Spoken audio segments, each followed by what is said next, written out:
from a histopathological point of view, there are a couple of messages which I would like to demonstrate to everybody.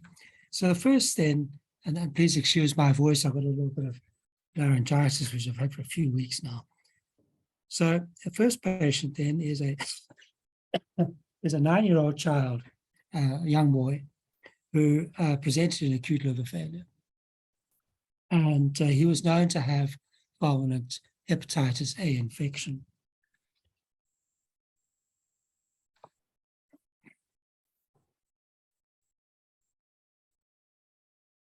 So if I share my screen.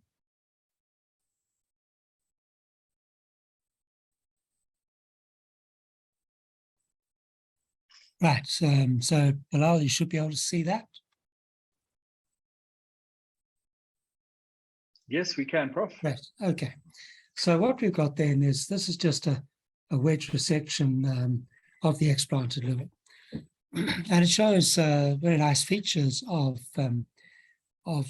acute liver failure. And although I've said that this is hepatitis A, under this low power examination, in fact, this could really be any etiology ranging from toxins to viruses, drugs, and so on.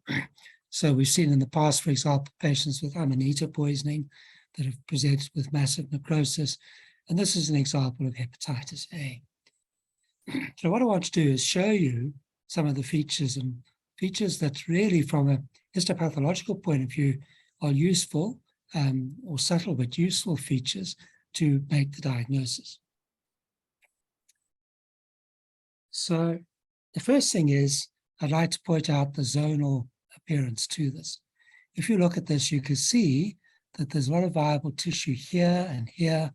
This is a central, this is a portal vein, portal tract, another portal tract there. And all these areas of less cellularity, in fact, are probably portal regions.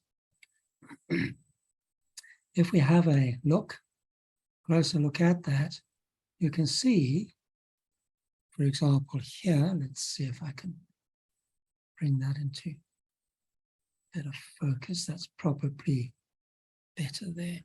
So this is a portal region here. This is a central vein or centrally lobular region. And first of all, if we look at the portal region, we can see that there's a lot of there's bile ductular proliferation taking place, for example, here and here. Here you've got the hepatic arterioles, and then you've got this inflammatory cell infiltrate, which we'll look at in more detail later on. I want to now turn to the central veins, and there you've got a central vein, and you can see that we've got perivenular hemorrhage, and we've got these foci of confluent necrosis. What I'd also like to really point out under low power is the proximity between the central vein, excuse me, and the portal tract.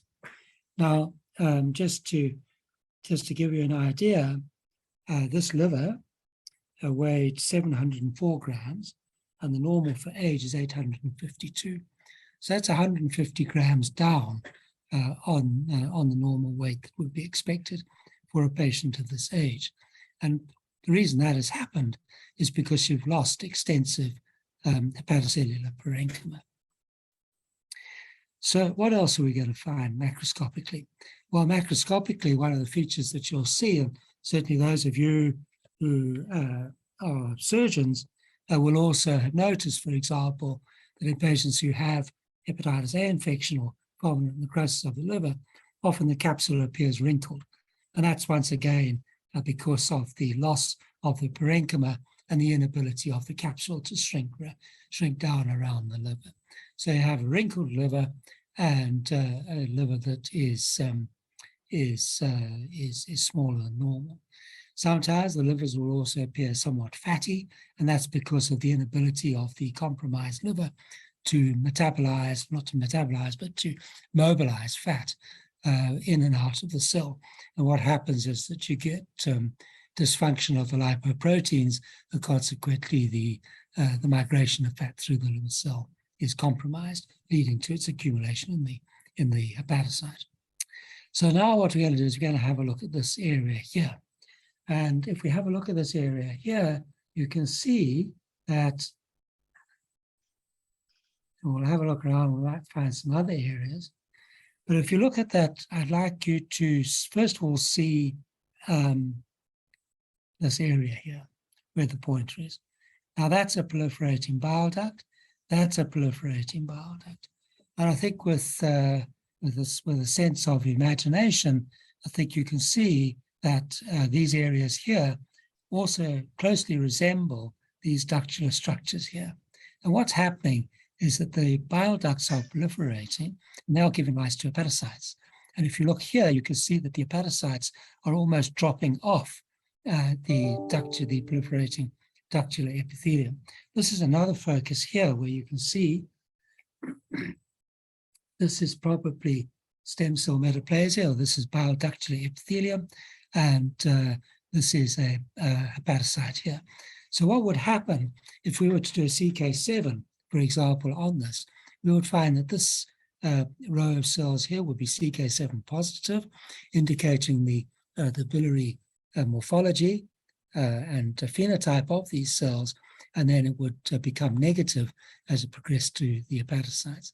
The reason for this is because the biliary epithelial cells, or the bile ducts, those are where the stem cells of the liver occur.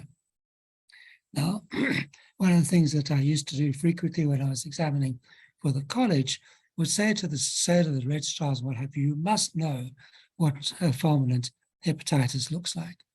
And the reason for that is because it is very easy to make a mistaken diagnosis of biliary pathology when you see florid bile ductular proliferation, and everybody falls into the trap and calls it bile duct obstruction, when in fact it's actually massive necrosis or submassive necrosis of the liver. So it's a common trap, well, at least a common pitfall, I should say, and is also a trap in the histopathology exams, for example, because you should be able to recognize and distinguish between massive necrosis of the liver and bile duct obstruction. So that's what it looks like. And of course, the other problem that you also have from a biliary point of view is that you get cholestasis. And here you've got these bile plugs in the biliary canaliculi of the proliferating bile ducts. So to the uninitiated, if you like, or the unwary, what happens is that you've got all the features that you think are indicative of biliary pathology, when in fact the pathology is actually hepatocellular. Right, so those are the proliferating bile ducts and the stem cell metaplasia that takes place. Now, one of the important things is, like cirrhosis, you've always got to try and establish what the etiology is. And massive necrosis of the liver is no exception. And there are subtle features to look for. And if we look in the, excuse me, if we look in the infiltrate of this, we will see that there are significant numbers of plasma cells. Now, if we look here, these are all plasma cells. And sometimes you get grouping of plasma cells. And I mean, this is I haven't dotted this here or anything like that. But you can see, for example, there that we've got 3 plasma cells together. We've got more plasma cells up there as well. So one of the features of hepatitis B, and there's another group of plasma cells quite clearly demonstrated, for example, there. And one of the features of acute hepatitis A infection, and one of the clues to the fact that you're dealing with hepatitis A, is this plasma cell infiltrate. So if you have massive necrosis of the liver and you have an infiltrate of plasma cells, and it's usually in a young child, a young patient, then the chances are that it is hepatitis A infection, fulminant hepatitis A. Now, that raises the question of autoimmunity, because there is a relationship between, and we've discussed this in our pediatric group as well, and there is a relationship between autoimmune dysregulation, for want of a better word, and hepatitis A. And Nisha, I see, is on the meeting as well. She could probably talk a little bit more to that as well. But there is this relationship between the immune dysregulation and hepatitis A, and it seems that the two go together. And if one goes into the literature, the last time I went into the literature, we had one of these cases was last year, and it wasn't really a sort of a clear-cut pathogenetic mechanism that was proposed in the literature, but certainly attention was drawn to the relationship between the two. So I don't know if there are any questions on that. Before I open the floor for those questions, what I want to do, unfortunately, that particular patient we saw at the time of the Great Fire of the Johannesburg Hospital, and we couldn't do any special stains. So I'm going to show you another case, because one of the important specials to look at is the reticulum. Now, this is another patient, and this patient had massive necrosis. This is a needle biopsy of the liver, and if we look at this, you can see that there's a good area there. So here we've got a portal tract situated there. You can see the hepatocytes around the periphery in zone 1, bile duct there, portal vein, and then over here you've got a central vein. So this is also submassive necrosis, verging on massive necrosis, and this is an example where you've got extensive coagulative necrosis of zones 3 and 2. And this sort of picture would do well. Sorry. This sort of picture would do well for paracetamol ingestion or acetaminophen. And what I want to show you is the reticulum collapse, which is characteristic. And the reticulum collapse, just to really and to demonstrate that what happens when you have this massive necrosis of the liver,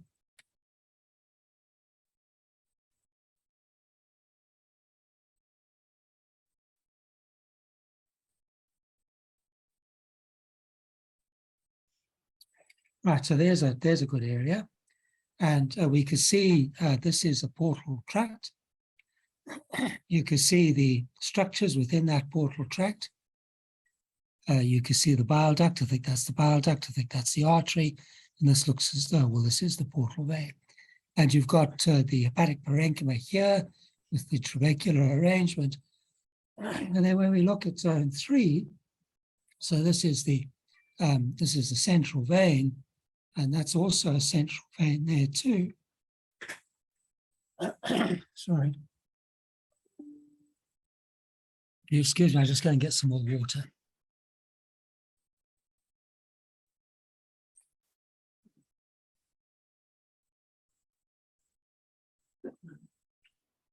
While Prof's getting water, Nishi, were you involved with this case that Prof has been showing us?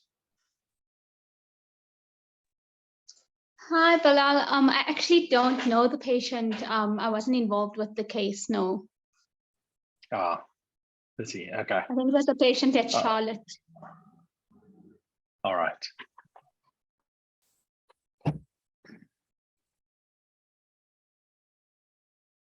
Right, sorry about that. I'm going to try and keep my voice going.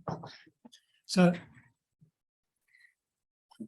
what we got here, this is a central vein, and as I was pointing out, that's a portal tract there. In fact, you can see the approximation that has happened. So what happens is that although you get massive necrosis of the hepatocytes, the reticulum framework is maintained. So remember, the reticulum framework is not a basement membrane. It's just really a scaffold on which the hepatocytes are placed. And a good way to think of it is that if you take just an ordinary sponge, the soft sponge that we all commonly know, and if we squash that sponge, what happens is you reduce the size of the sponge. And if you think of those air spaces in the sponge as being equivalent to this reticulum framework, all you're doing is you're squashing out the air. You're not destroying the actual architecture of the sponge. And as you release it, so the air goes back inside and the sponge returns to normal. And this is exactly what happens. So if this patient were to survive, and I'm not sure whether the patient survived or not, or had a transplant, but if these patients survive, then what happens is that the liver cells grow from the stem cells, as I demonstrated, and they then regrow along the reticulum framework, and the liver, from an architectural point of view and from a functional point of view, returns to normal. And in fact, you would not know, you wouldn't be any of the wiser that this particular patient had massive necrosis of the liver. So I thought that was an interesting example. So now I'd like to move on to the next patient. So I've shown you the classic case of hepatitis A infection. So Bilal, do you want to talk about your patient, please?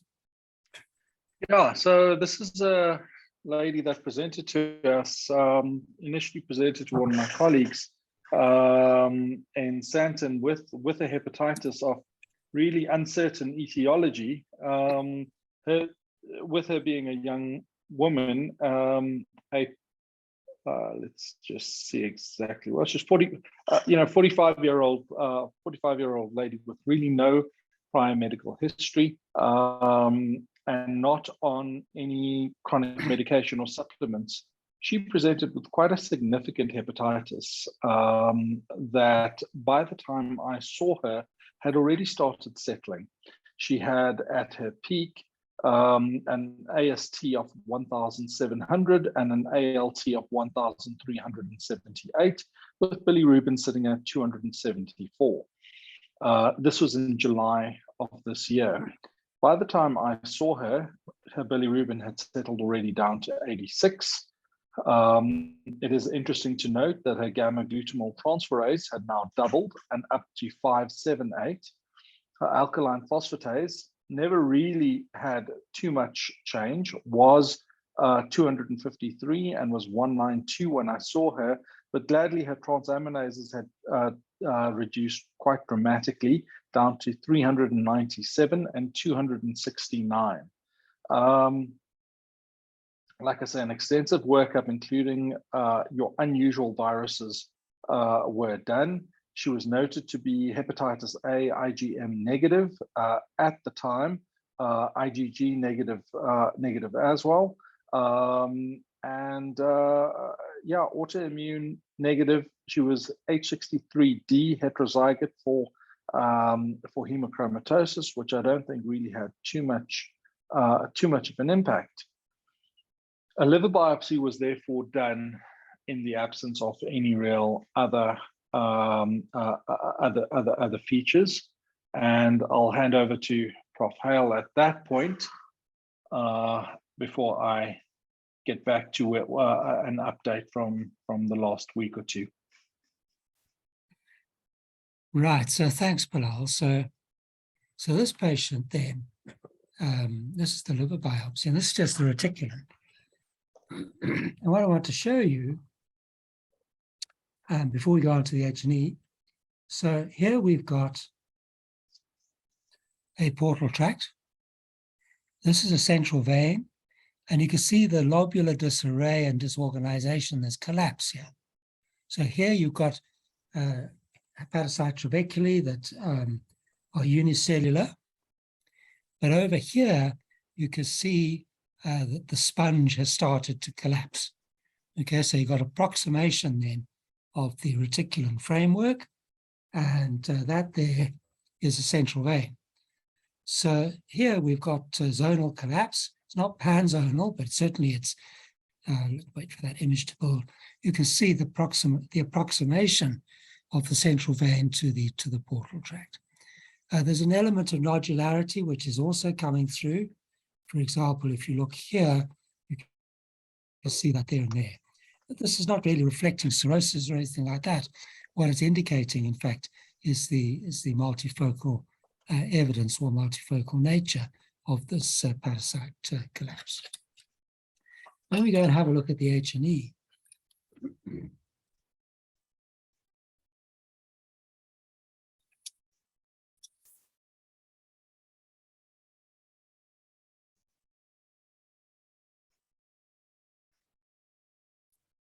So have a look at the H&E. You can see that in some areas it's appearing a bit blue. These are portal tracts here, here, and here. And when we have a look at these portal tracts, we can see that there's a dense inflammatory infiltrate in these portal tracts. Quite florid. There's bile ductular proliferation. There is also evidence of interface inflammatory activity. For example, you can see that here. And then when we go down and have a look, we can see that there are large numbers of plasma cells. Look at all these. See all these plasma cells there? Look at all those plasma cells. There's a cluster of about half a dozen there. So they're participating in this inflammatory activity. It's going all the way through here, and their plasma cells also in the interface regions, and actually showing this interface inflammatory activity. In some areas, there's a suggestion of imperipolesis of hepatocytes. Imperipolesis of lymphocytes by hepatocytes. So, for example, if that's high power as it is, if we look here, you can see that this is a hepatocyte there, and there is a lymphocyte sitting right bang in the middle of that hepatocyte. So it's a better example of lymphocytic imperipolesis by hepatocytes, I think one couldn't find. And that's probably another one there. Then you've got all this lobular inflammation as well, and we've got necrotic hepatocytes, apoptotic cells there, for example, situated in the sinusoids. There's also an element of cholestasis, which we may or may not come across. So then I want to go to this area here, and here we can see this is a central vein. Sorry about the fold, but you've got hemorrhage here, and what I want to demonstrate here is the endothelialitis that is taking place. Now, what is interesting about this is that you've got this perivenular inflammation. Notice that we've got plasma cells here as well, but there's no significant confluent necrosis of hepatocytes. You've got this perivenulitis, as I said, lifting of the endothelial cells. I think this is probably an endothelial cell membrane here, and it should be down here, and it's not, it's all lifted, and then we've got this red cell extravasation.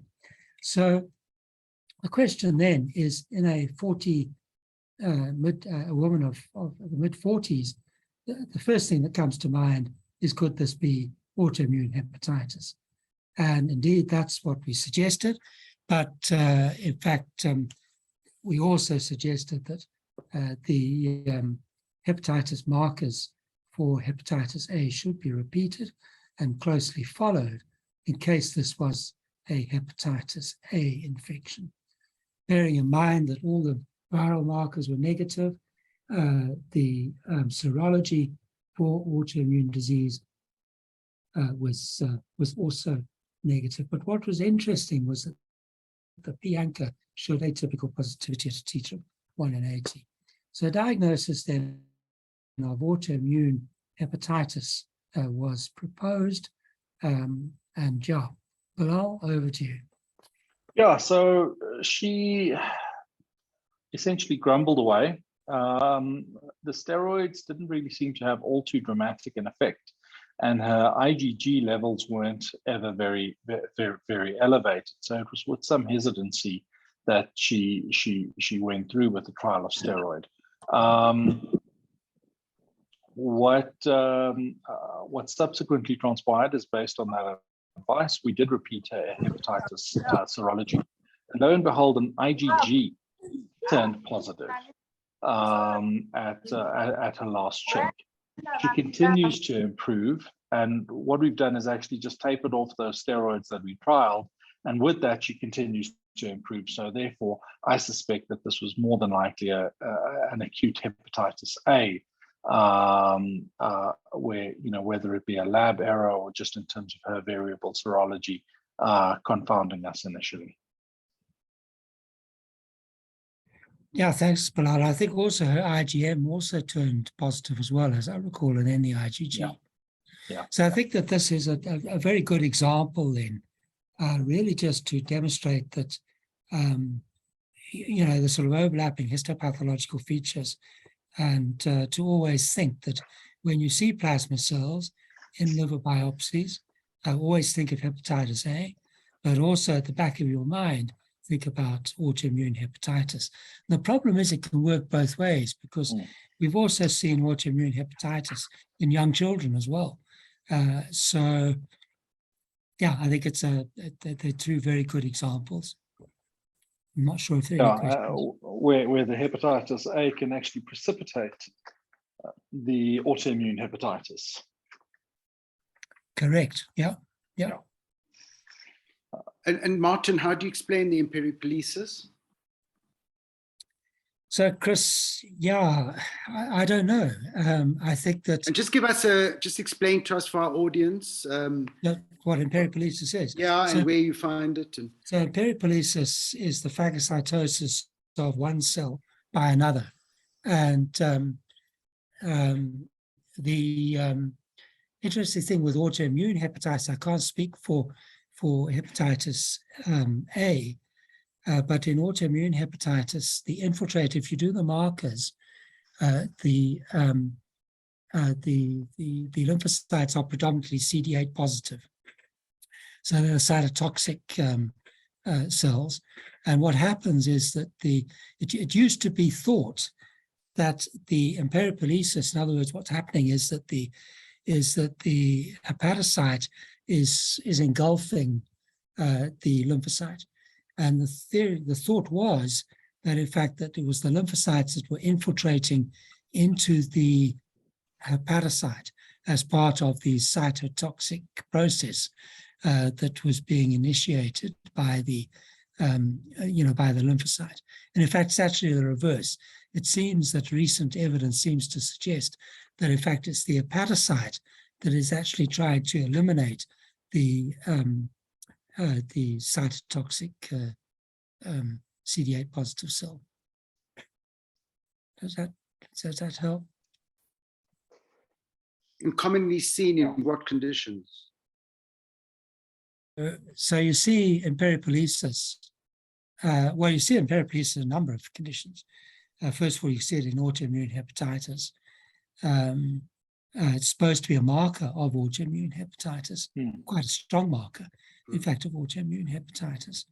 The fact that we're seeing it in a patient with hepatitis, with hepatitis A, I mean, first of all, I could be wrong. Maybe I'm overcalling it. Well, I don't think so. I think I usually try to be quite strict about diagnosing it, because I think it's very easy to overlook lymphocytes and sinusoids and think that they're being engulfed by hepatocytes. So I'm quite rigid in making that as a diagnosis.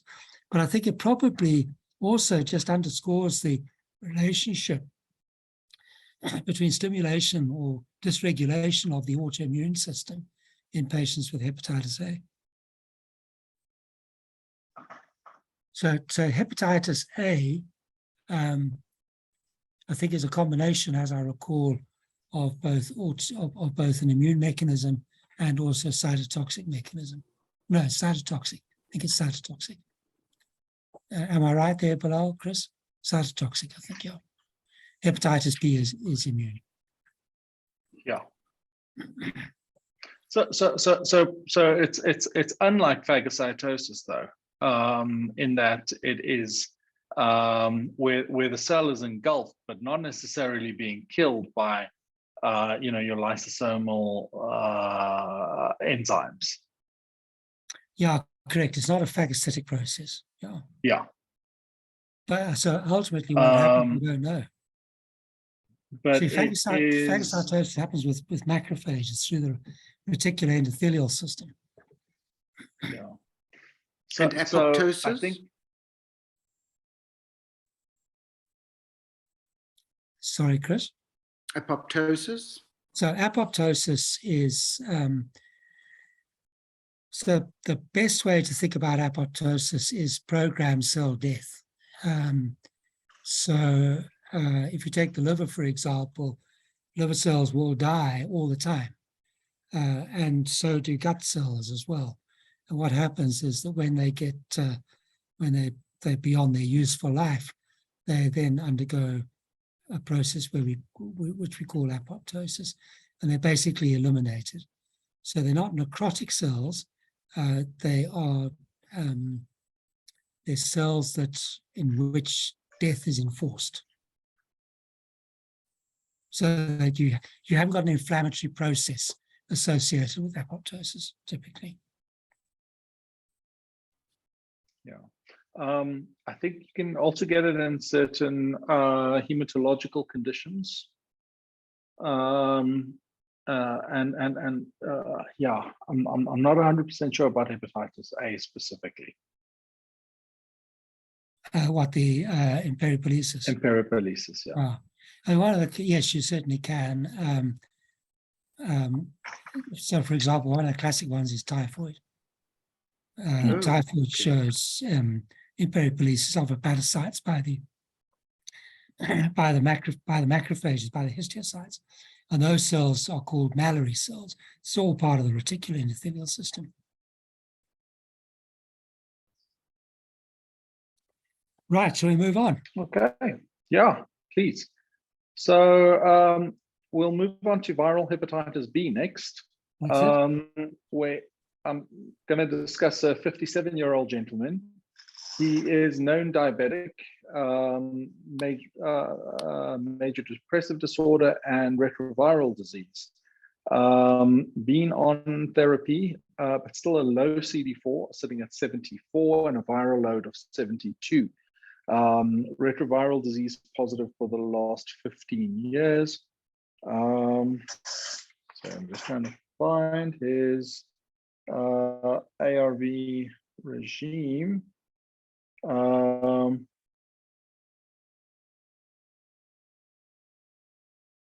I can't seem to find his ARV regime, but he was still on clotramoxazole, sulfamethoxam, clotramoxazole, as well as an efavirenz-based regime. He presented to us with abnormal liver enzymes that were predominantly cholestatic.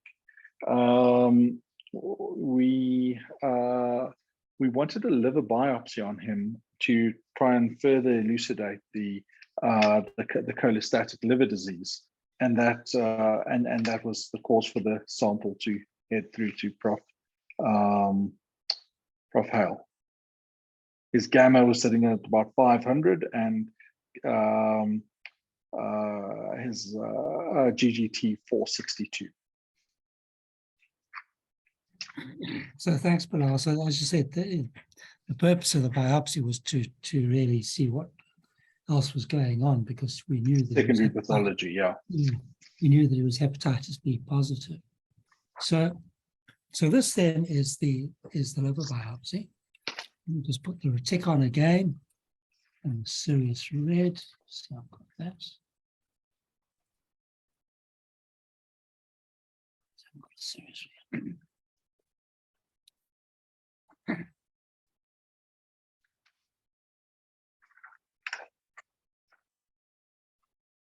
So this is the reticulin stain. I'll just share the screen. So that's the retic, and you can see that there certainly is architectural distortion starting to come through this.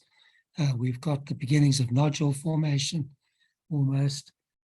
Potentially, depending on the fibrosis, one could suggest that this is either an F2 or, progressing to an F3 type fibrosis. But certainly there is this sort of nodularity, and you can see that there is some lobular disarray as well in this. So that just gives you an indication of what the liver looks like, the actual framework. You look at the masum trichrome, we can see that is pulling through to deposition of fibrous connective tissue. You can see that, for example, here. So I think this is probably the beginnings of an F3 type of picture. Then we're going to have a look at the liver biopsy, at the H&E. We can see that this is the area of architectural abnormality that I was showing you. And if we look at this here, we can see that there is an interface inflammatory, at least that there's a portal-based inflammatory infiltrate, as we can see here, predominantly lymphocytic. But there are a few plasma cells, and here there are a couple of plasma cells there. But the impression that one gets is that the plasma cells are not forming a dominant component of that. I mean, there are possibly here, maybe a couple of plasma cells there and there. Because the problem is in HIV-positive patients, their immune dysregulation, in fact, does also cause a situation where you get, excuse me, you can get a plasma cell infiltrate in the presence of the HIV. And we debate this amongst ourselves on a regular basis. Are the plasma cells there because of the patient's HIV, or are they there because of autoimmune disease?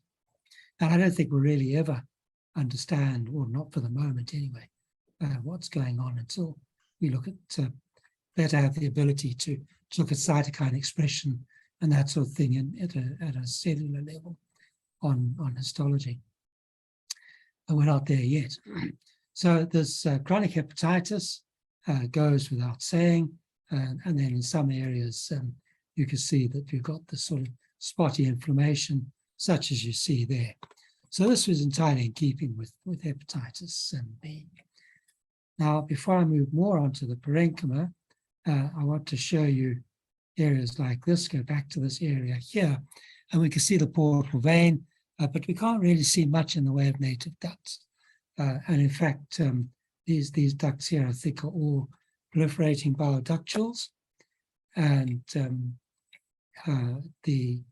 this biopsy did in fact show a ductopenia. So there's a native duct, for example, there, which seems to be all right. But there are other areas where there are no bile ducts evident. So, for example, here,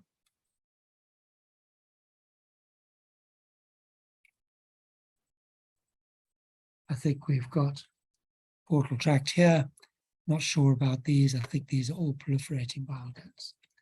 And then when we look at the CPA7,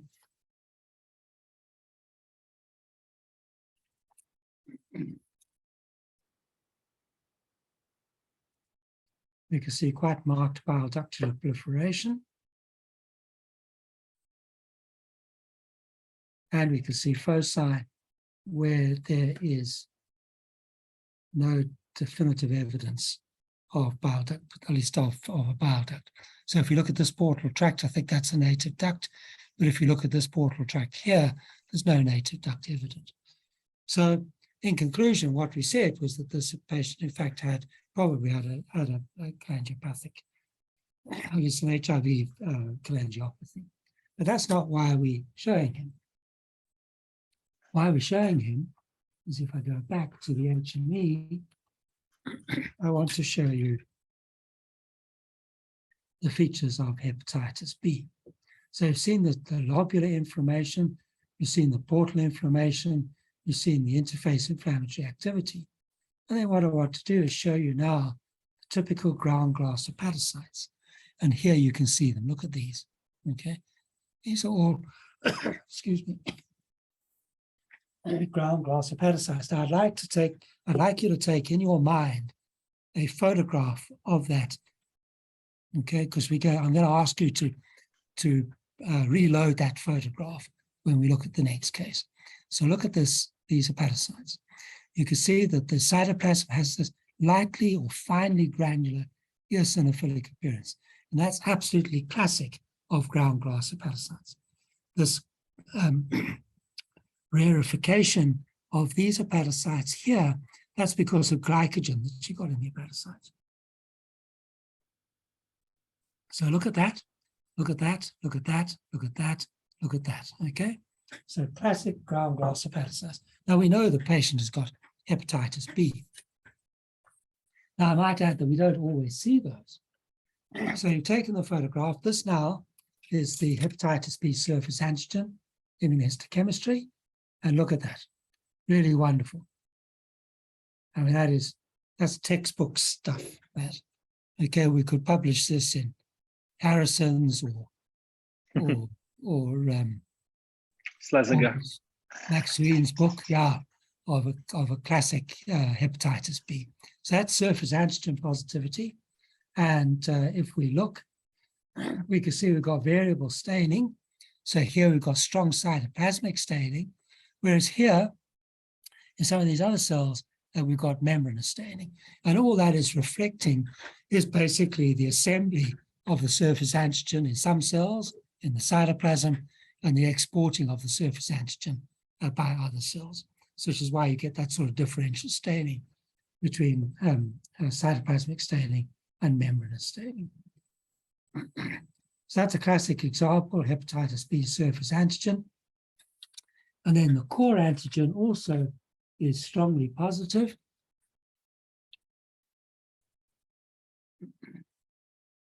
And there's the core antigen, and you can see that you've got both nuclear expression and cytoplasmic expression. So a really wonderful example then of chronic hepatitis B infection in an HIV positive patient that is also showing HIV cholangiopathy. Right, so that's that. Now, I asked you to take a photograph. Now, this was a patient, and I know Mzama was on the call, on the meeting, and Mzama, I'm not going to ask you to present the history or anything like that, but you'll remember who I'm talking about. And this was a patient who was being seen by the renal physicians and being worked up for renal transplantation. And he was hepatitis B positive. And obviously, as you know, it's important to see how, the degree of activity of their hepatitis. And I think he also, he had,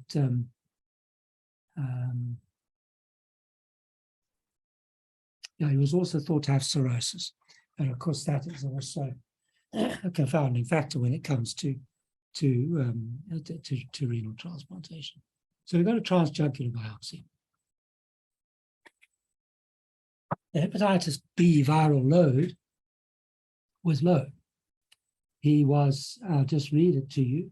He was B positive, surface antigen positive, E antibody positive, E antigen negative, with a viral load of 2,907. And I looked at this biopsy, and this is the biopsy. And the first thing to show you, go to the retic.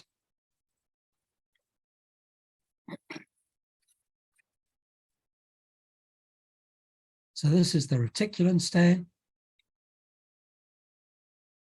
A little bit fragmented, I'm afraid.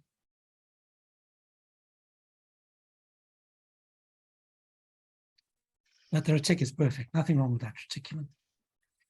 And if we look at the serous red, which is an excellent stain for fibrosis,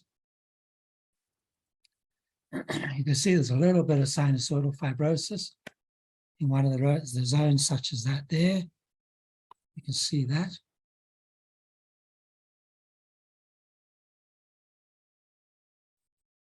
Okay, a bit more sinusoidal fibrosis there. And this is probably related to his hepatitis B. But his liver otherwise is in pretty good shape. So now we go back to the H&E.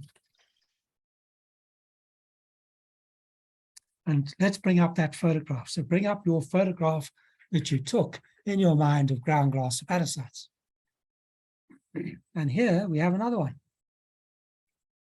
And in this particular instance, we almost have wall-to-wall ground glass hepatocytes.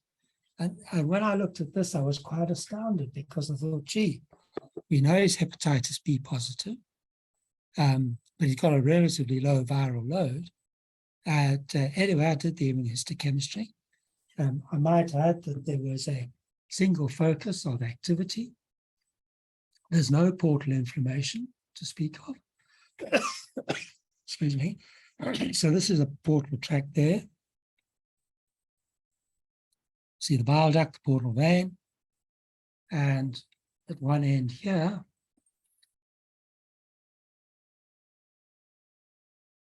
I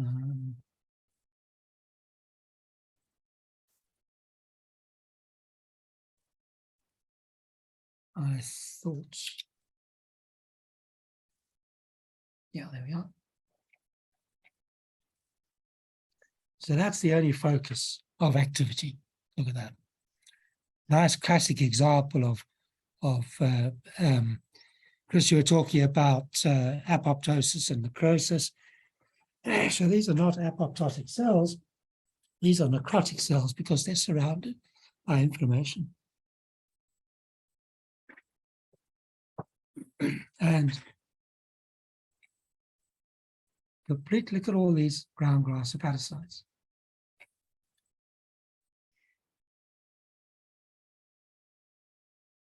Okay, and it's a wonderful example.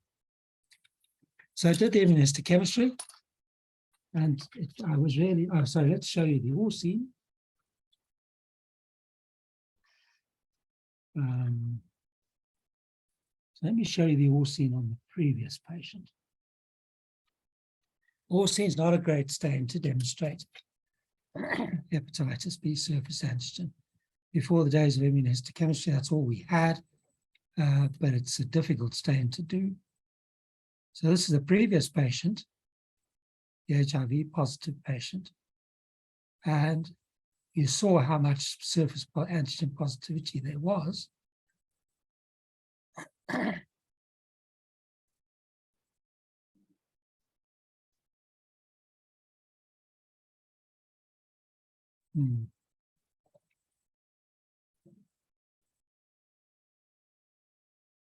Not really convincing, I'm afraid. They're just looking a slightly different color.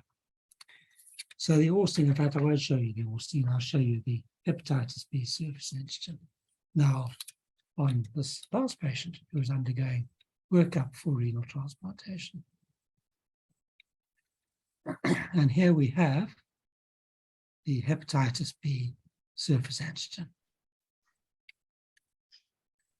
And here we have all these numerous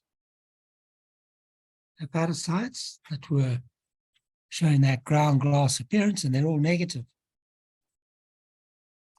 There is a cell that is positive. Okay. And there are another couple of cells there that are positive. You can see that there and there, another one there. So this then, we have to say, well, why, what's happened? Has the stain not worked? Well, it has worked because we got a good internal control. And what those cells are, those are what we call pseudo ground glass change. And that is typically drug induced.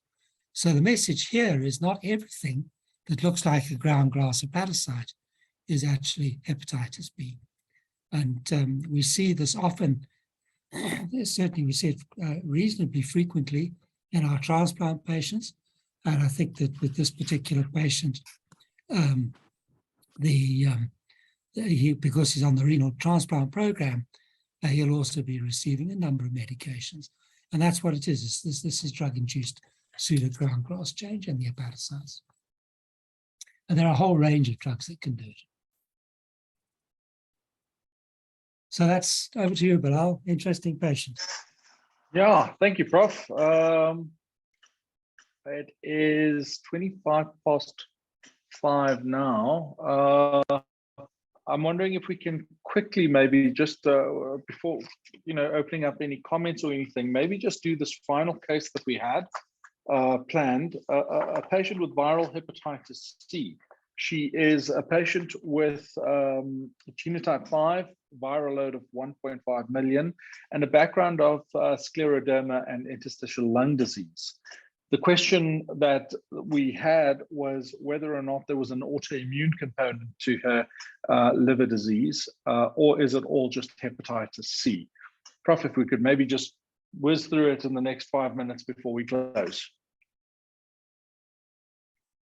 We'll certainly do that. Okay, so this is the next patient. And this patient here, once again, now got a blue biopsy. Okay, don't worry about the red dots. I'm just picking up various things. So you can see that there's marked expansion of the portal tracts. is extending here into the parenchyma, and you've got this dense inflammatory infiltrate. And the infiltrate is lymphocytic. And I think, okay, let's just go back to this, let it build, and you can see that there's a beginning of a germinal center in the center there. And then here, you've got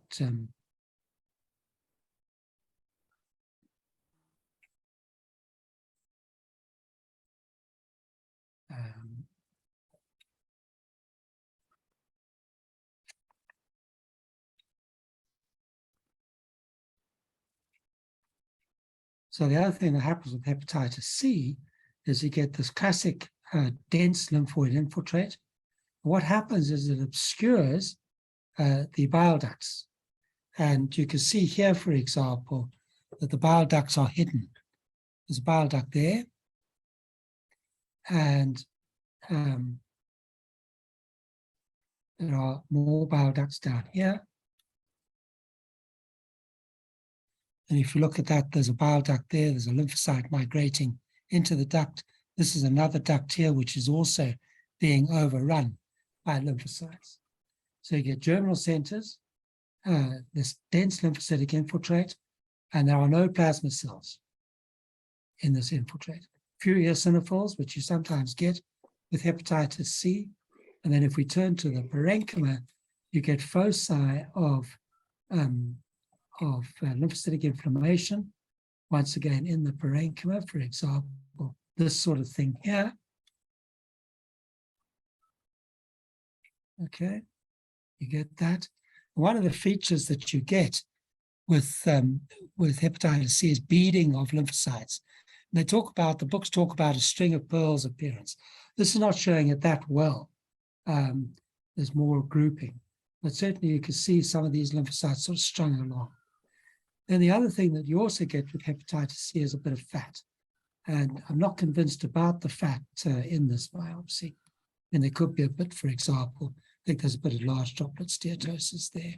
So a combination of germinal centers, lymphocytic inflammatory infiltrate, lymphocyte beading in the sinusoids with a bit of fat, hepatitis C. Over to you, Bilal.